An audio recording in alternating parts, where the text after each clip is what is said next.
বন্ধুরা, আজকে আমি তোমাদেরকে শেখাবো ডায়াবেটিস পেশেন্টদের জন্য চা। আমাদের সবার বাড়িতেই কিন্তু একজন না একজন করে ডায়াবেটিসের পেশেন্ট থাকে, আমাদের বাড়িতেও কিন্তু আছে। তো ডায়াবেটিস পেশেন্টরা যারা চা খেতে পারে না তাদের জন্য দেখো উচ্ছে খাওয়াটা তাদের জন্য খুব দরকারি। তাই আজকে আমি উচ্ছে দিয়ে তোমাদেরকে চা বানিয়ে দেখাবো। শুধু তোমরা রেসিপিটা মন দিয়ে দেখে নেবে। তাড়াতাড়ি নিয়ে ভালো করে দেখা। দেখো কিছুক্ষণ পরে জল কিন্তু খুব ভালোভাবে ফুটে গেছে। এবার জলটা যখন ফুটে যাবে আমরা কিন্তু এটার মধ্যে করলাটা দিয়ে দিলাম। আর দেখো করলাটা কিন্তু আমাদেরকে খুব ভালো করে ফোটাতে হবে। হাতের সামনে কোনো চামচ পাচ্ছি না, তাই আমি কাঁটা চামচ দিয়ে তোমাদেরকে এটা নাড়িয়ে দেখাচ্ছি।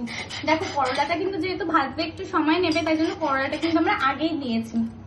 দেখতে পাচ্ছ কি সুন্দর কিন্তু করলাটা ফুটছে। এবার করলাটা যখন খুব সুন্দরভাবে ফুটবে তখন আমরা এর মধ্যে সুন্দর করে চা পাতাটা দিয়ে দেবো। আর চা পাতাটা দেওয়ার পর কিন্তু আমাদেরকে খুব ভালো করে এটা মিক্স করতে। দেখো যখন খুব সুন্দরভাবে দেখতে পাচ্ছ চাটা ফুটে গেছে তখন কিন্তু আমরা চিনি দেবো। মনে রাখতে হবে ডায়াবেটিস পেশেন্টের জন্য বানাচ্ছি, তাই কিন্তু খুব অল্প পরিমাণে আমরা একটু চিনি দেবো। একদম কিন্তু চিনিটা বেশি দিবে না তোমরা।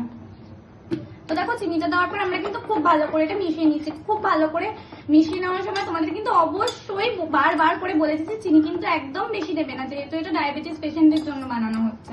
তো দেখো আমরা কিন্তু গ্যাসের ফ্লেমটা বাড়িয়ে দিচ্ছি, কারণ আমাদেরকে চাটা এবার ফোটাতে হবে। তো খুব ভালো করে যখন চাটা ফুটে যাবে তখন কিন্তু আমরা চাটা নামাবো।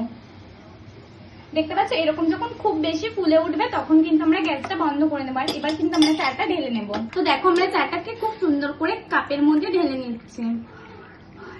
আর এই চাটা আমরা যাকে দেবো অবশ্যই কিন্তু মনে রাখতে হবে সুগার ফ্রি বিস্কুট দিয়ে দেবো, কারণ যে খাবে সে কিন্তু অবশ্যই ডায়াবেটিস পেশেন্ট। তাই আমরা কিন্তু তাকে সুগার ফ্রি বিস্কুট ছাড়া অন্য কোনো বিস্কুট দিয়ে চাটা